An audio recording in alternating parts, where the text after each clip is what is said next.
먼저 여러분에게 사도 바울이라는 분을 다시 한번 자세히 조명하고 소개를 아니할 수가 없는데요.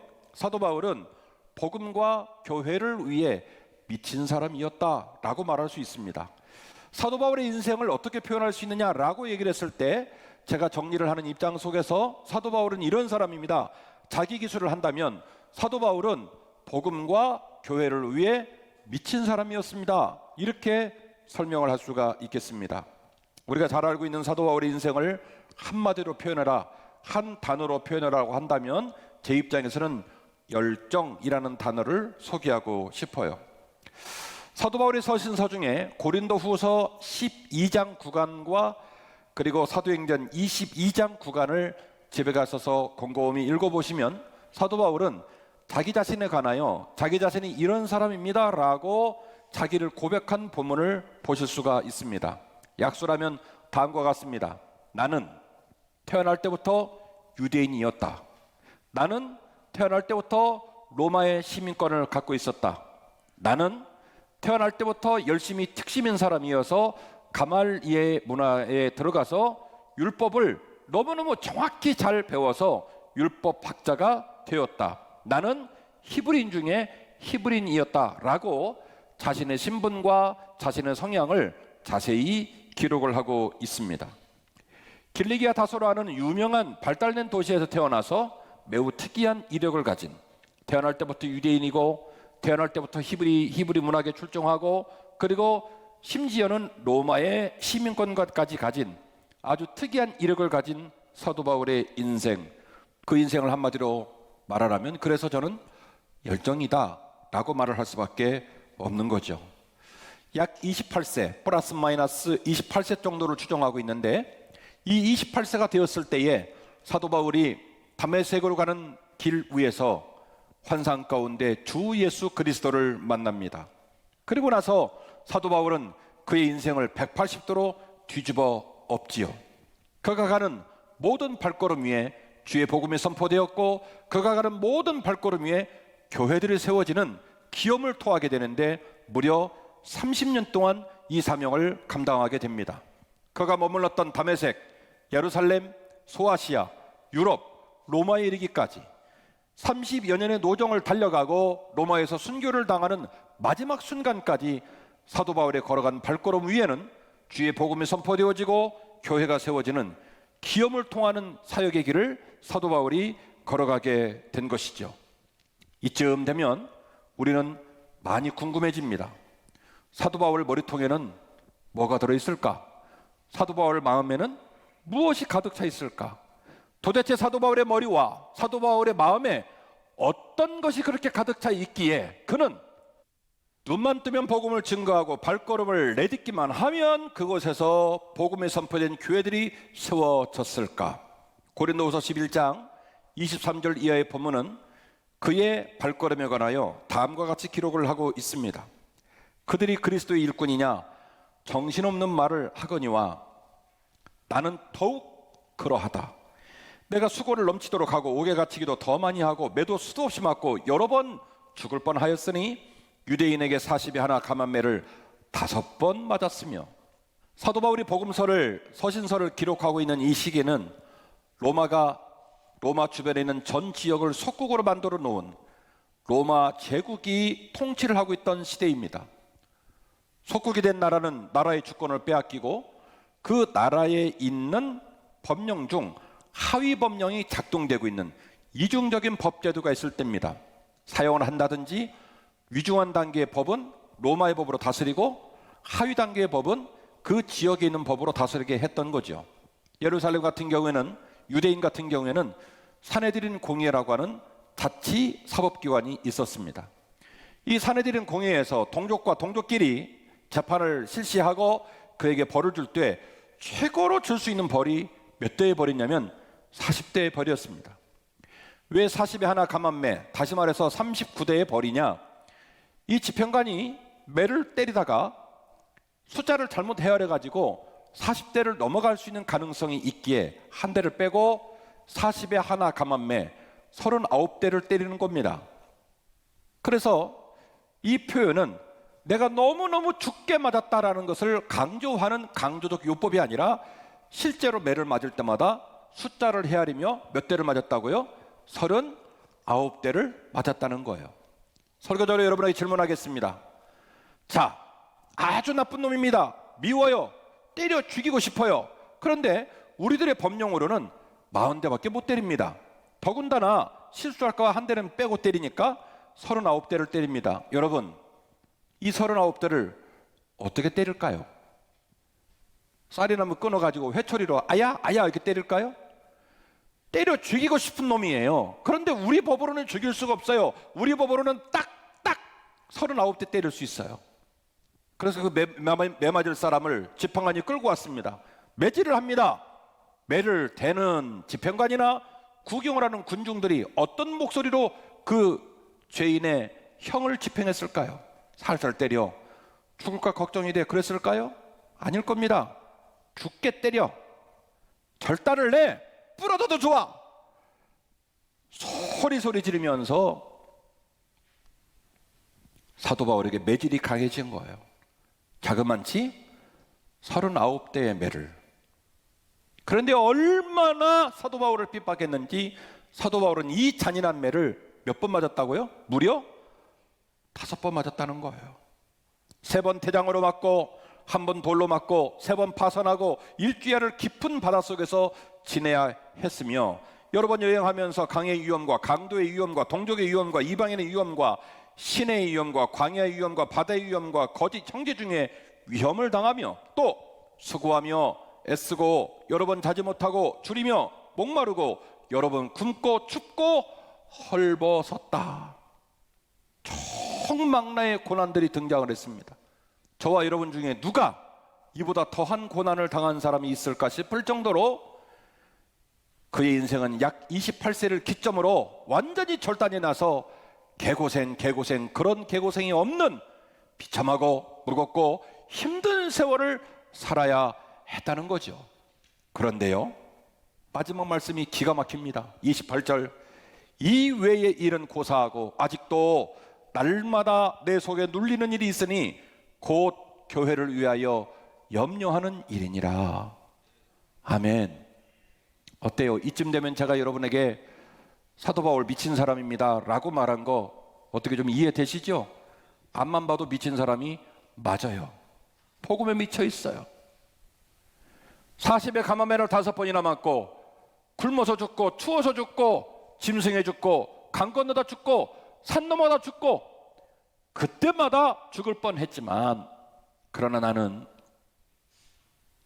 내 머릿속, 내 마음속을 누군가가 들여다본다면, 그러나 나는 내 마음에 있는 고민은 하나밖에 없다. 오직 주께서 핏값으로 세우신 주의 교회가 잘 세워져 있는지, 주 교회를 섬기는 성도들이 신앙생활을 잘하고 있는지, 이 걱정과 근심 말고는 내 마음에 아무것도 없다는 거예요. 그렇습니다. 그는 과연 복음에 미친 사람입니다. 오직 그의 마음과 머릿속에는 교회 말고 아무것도 안 들어있는 걸로 보입니다. 자, 그런데요, 이처럼 머릿속에도 마음속에도 오직 교회밖에 없는 사도 바울, 어떻게 그의 삶이 180도 선회를 할 수 있었을까요?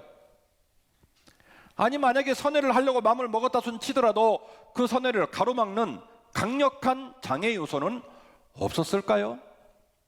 여러분, 사람의 방향을 선회한다는 게 쉬운 일인 줄 아십니까? 28년 동안 그는 율법의 교사요, 율법의 열심으로 헌신해서, 누가 시키지도 않았는데 사내들인 공회에 가서 공부받아가지고 다메섹까지 쫓아갈 정도로 거의 예수 그리스도를 믿는 사람들을 핍박하는 최선봉에 섰던 핍박자였습니다. 그가 그의 유대인의 신분, 바리새인의 신분, 가말리엘의 문화생과 율법 전문가라는 모든 것들을 다 없었던 일로 하고 인생을 180도 선회한다? 여러분, 그게 가능해 보입니까?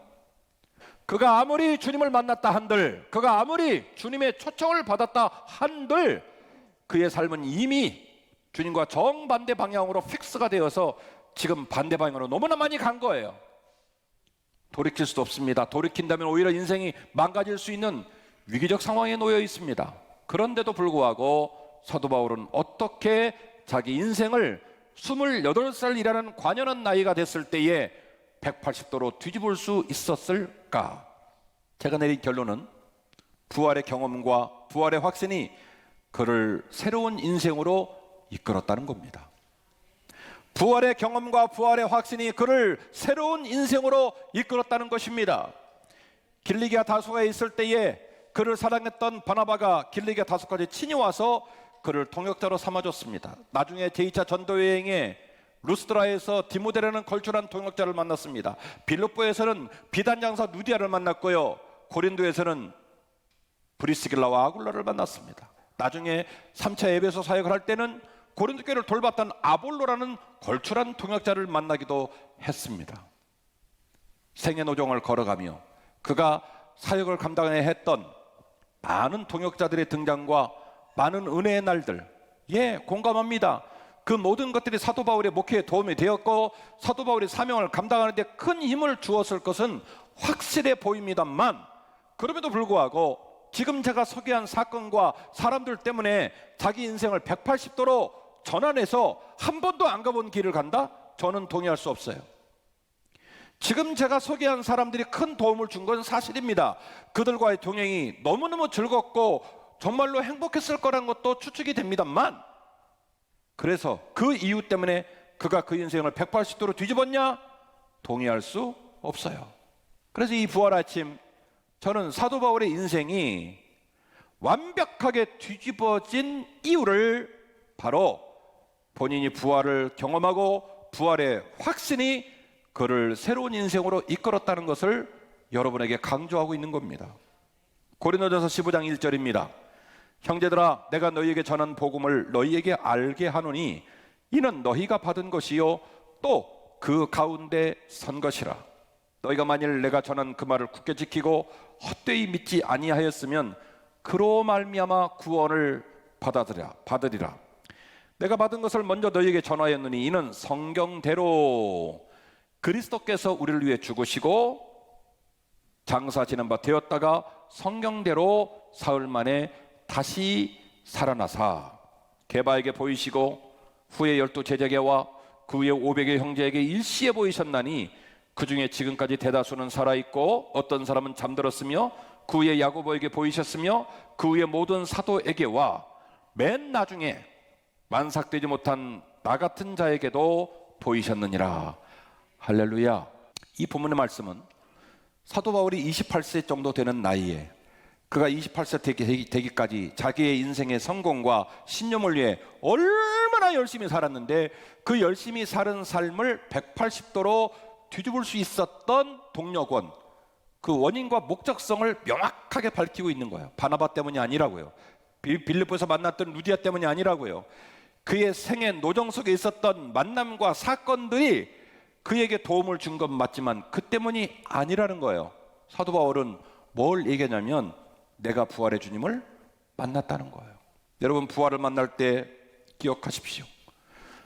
부활은요, 보는 사람의 입장에 따라 달라요. 부활했다고 주장하는 사람도 있고 그 주장을 들어도 귓등으로 들리고 이빨도 안 들어가는 사람이 더 많죠. 왜요?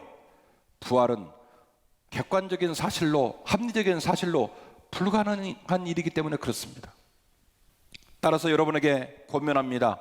부활은 자신의 체험과 공동체의 체험이 중요합니다. 제가 두 가지 원리를 말했는데요. 부활은 자신의 체험과 공동체의 체험이 매우 중요합니다. 부활은 개인적인 자신의 체험뿐만 아니라 공동체의 체험이 너무너무 중요하더라는 거예요. 사람은 더불어 살아가는 존재일 뿐만 아니라 환경에 영향을 받는 존재입니다. 부정적이고 삐뚤어지고 구부러진 말을 하는 사람과 함께 오랫도록 지내면 내 말도 구부러지고 내 마음도 구부러지고 자꾸 부정적이 돼요. 모든 상황을 긍정적으로 보고 앞으로 나아가는 길을 보고 오히려 함께 나아가서 채워지는 은혜를 구하는 사람과 함께하면 내 생각과 내 가치관이 그렇게 바뀌어요. 부활은요, 개인적인 체험도 중요하지만 공동체 체험이 너무너무 중요한 이유가 여기에 있습니다. 바울은 다메섹으로 가는 길 위에서 주님을 만났습니다. 그런데 명확하게 말씀을 드리면 환상 가운데 주님을 만났기 때문에 그것이 진짜로 만난 건지, 아니면 내가 너무너무 어느 상황에 몰입해 있느라 겪은 신비한 사건인지 그걸 확정짓기가 어려워 보이는 만남입니다. 그런데요, 다른 제자들의 만남은 그렇지 않거든요. 그래서 사도 바울은 오늘 이제 그가 그의 인생을 180% 뒤집어 하나님께 영광 돌리는 삶을 살 수 있는 원동력을 얘기하고 있는데, 성경에 기록된 바와 같이 그의 아들 예수 그리스도를 보내셔서 메시아로 보내시고 고난을 당하시고 십자가에 달려 돌아가시고 3일 만에 부활하셔서 성경의 약속이 이루어졌으며, 그 놀라운 사실을 부활을 했다는 사건뿐만이 아니라 부활하신 이후 무려 40일 동안 예수님께서 여전히 많은 사람들을 만나서 사역을 하시며 부활의 증인들을 남겨놓고 갔다는 거예요. 그 명단을 얘기하는 거예요. 베드로에게 나타나셨고 12제자에게 나타나셨고 500여 제자들에게 나타나셨고, 그리고 여전히 주님을 따르는 모든 제자들에게 주님께서 나타나셨으며, 심지어 복음에 있어서는 만삭되지 못하여 난 칠삭동이나 팔삭동이처럼 보여지는 나 같은 핍박자에게도 주님은 나타나셨다. 그것이 사도 바울의 부활의 고백입니다. 오늘 이 아침에 부활절이 되어서 거룩한 예물 구분하고 그리고 간절한 마음으로 예배를 드리는 분들이 대부분이지만, 그러나 여전히 마음 가운데 부활이 뭘까 하는 마음으로 예배를 드리는 분도 계세요. 그건 나쁘지 않아요. 부활에 관한 온도, 부활에 관한 확신, 부활에 관한 인식에 범주에 차이가 있는 모든 공동체에게 지금 이 순간에도 강력한 영향력을 주고 있습니다. 부활은요, 그런 맥락에서 개인의 체험이자 공동체의 체험이어야 해요. 설교를 정리합니다. 부활의 소망은 우리의 일상과 약함을 강함으로 바꾸는 줄로 믿습니다. 부활의 소망은 우리의 일상과 약함을 강함으로 바꾸는 줄로 믿습니다. 바울이 전도여행을 하다가 제2차 전도여행의 말미에 고린도라는 지역에서 1년 6개월 동안 머물렀습니다. 왜 그런지 모르겠지만 객관적 사실을 통해서 추론을 할 수는 있습니다. 고린도에서 오른쪽으로 80km 떨어진 곳에 아덴이라는 지역이 있습니다. 그리스의 수도 아테네, 거기가 성경의 지명 아덴입니다. 파르테논 신전, 제우스 신전, 근대 올림픽의 뿌리가 되었던 올림픽 경기장 있는 그 아덴, 그 옆에 고린도가 있어요. 남북으로는 육상 요충지, 동서로는 해상 무역 요충지입니다. 아주 발달된 도시입니다. 양민이 20만, 노비가 40만, 그때 당시 60만이 모여 있고 로마가 100만이니까 로마 다음 갈 정도로 매우 발달된 도시입니다. 이 지역에 들어가서 바울이 1년 6개월 동안 머물면서 복음을 증거하게 되었고, 그 일로 세워진 교회가 이른바 고린도 교회입니다. 고린도는 고린도 전서와 후서가 있죠. 고린도 전서는 16장으로 구성되어져 있는데 4개 팔로 갈라진 사건과 6개의 분쟁 사건을 16장 구간에 기술을 해놓았고, 고린도 후서를 넘어가면 13장으로 구성되어 있는데 고린도 후서 13장까지 구간 중 매우 독특한 본문이 있습니다. 그 구간은 고린도 후서 10장, 11장, 12장, 13장 이 넉 장의 성경입니다. 이 넉 장의 성경을 독일의 학자들은 오랜 세월 동안 아예 따로 떼어서 이름을 붙여놨어요. 관용적으로 쓰는 용어가 있는데 트렌넨 브리프라고 하는 이름입니다. 트렌넨은 눈물이라는 말이고요, 브리프는 편지라는 말입니다. 합쳐서 말씀드리면 눈물의 편지. 고린도후서 10장, 11장, 12장, 13장 이 넉 장을 트렌넨 브리프라고 얘기를 했습니다. 이 10장에서 13장 구간 안에 사도 바울의 진한 눈물이 담겨져 있는 거예요. 이 눈물의 편지에는 사도 바울의 뼈아픈 슬픔과 고린도 교회 교인들을 향한 섭섭한 마음을 노골적으로 느낄 수가 있어요. 그리고 그 이야기가 정리되는 즈음 사도 바울은 뜻밖의 이야기를 하는데 그 뜻밖의 이야기가 오늘 여러분에게 소개한 본문이에요. 여기까지 잘 따라오셨다면 오늘 느닷없이 이 본문을 홍창민 목사님이 낭독을 해 주었지만 내가 이 본문을 다시 좀 봐야 되겠구나, 좀 더 주의해서 읽어야 되겠구나 라고 하는 긴장감이 찾아오셨을 거라고 믿습니다. 다시 읽어드릴 이 본문에 제가 제목을 붙인다면 나는 약할 때에 오히려 강한 사람이다. 이것이 오늘 소개한 본문의 주제입니다. 나는 약할 때에 오히려 강한 사람이다. 내가 이런 사람을 위하여 자랑하겠느냐? 나를 위하여는 약한 것들 외에 자랑하지 아니하리라. 내가 만일 자랑하고자 하여도 어리석은 자가 되지 아니할 것은 내가 참말을 함이라. 그러나 누가 나를 보는 바와 내게 듣는 바에 지나치게 생각할까 두려워하여 그만두노라. 이어지는 본문은 사도 바울이 평생 동안 그를 힘들게 했던 질병을 갖고 있었는데요, 그 질병을 고치지 않고 그대로 내어두신 이유를 기술하고 있습니다. 내용은 이것이죠. 여러 계시를 받은 것이 지극히 크므로 너무 자만하게 하지 않게 하시려고. 사도 바울에게 어떤 계시가 있었습니까? 가는 곳마다 주의 복음이 증거되는 데는 하나님의 계시가 그의 발걸음을 이끌었기 때문이고요, 그 가는 곳마다 그곳에 하나님은 놀라운 은사와 능력을 사도 바울에게 주셨습니다. 수고를 얹으면 낫고요, 심지어 3차 전도여행의 말미에 드로아에서 말씀을 증거할 때는 말씀이 너무너무 길어가지고 2층 다락방에서 말씀을 듣고 있는 유두고가 떨어져 갖고 죽는 사건이 벌어집니다. 그 죽은 유두고를 살리기까지 사도 바울에게는 계시와 은사와 능력을 너무 많이 주셨어요. 그런데 오늘 본문은 말합니다. 이 모든 여러 계시를 받는 것이 내게 지극히 크므로 하나님께서는 나로 하여금 자만하지 않게 하시려고 내 육체에 가시 곧 사탄의 사자를 주셨으니 이는 나를 쳐서 너무 자만하게 하지 않게 하려 하심이라. 이것이 내게 떠나가기를 위하여 내가 주께 3번 구하였더니 나에게 이렇게 말씀을 하시기를, 얘야 내가 너에게 베푼 은혜가 지금 그것으로도 충분하고 족하단다. 이는 내 능력이 약한 데서 온전해짐이라 하신지라. 그러므로 도리어 크게 기뻐함으로 나의 여러 약한 것들에 대하여 자랑하리니 이는 그리스도의 능력이 내 안에 머물게 하려 함이니라. 그러므로 내가 그리스도를 위하여 약한 것들과 능력과 궁핍과 박해와 곤고를 기뻐하노니 이는 내가 약한 그때의 강함이니라. 아멘.